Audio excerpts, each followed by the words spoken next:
Hello again. In this video we're looking at knight versus pawn.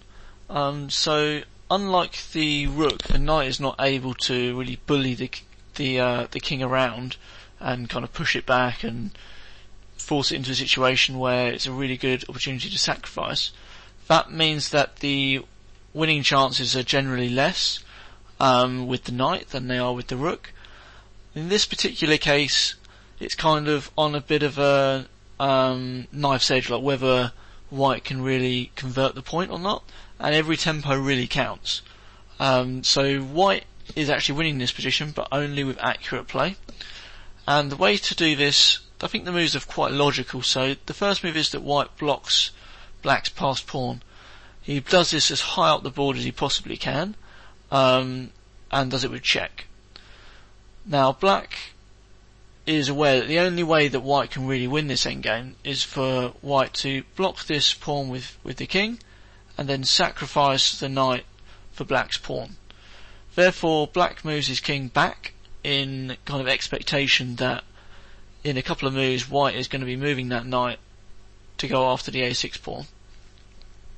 Now if white just continues with moving the king over to block the pawn on the f5 pawn, black should really take the opportunity to play a5, because how far up the board that a pawn is blocked is a really important factor as to whether white can win this endgame. So if the play continues now, white has to move the knight. Black takes the opportunity to put his pawn as far up the board as he can, and then white puts the knight in a position to capture the pawn. But at this point it becomes clear that if white does capture the pawn, he's actually going to lose, and therefore black is actually holding this position quite easily. So if white was to capture, it'd be a terrible blunder, and now black wins because white has to give way first.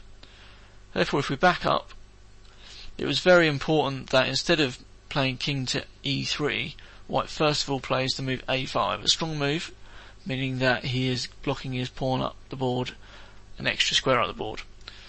Now black comes back, white moves the king over to block the f pawn.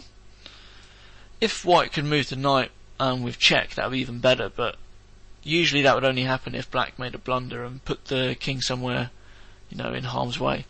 In this case, black can play f4, which is the move he should play.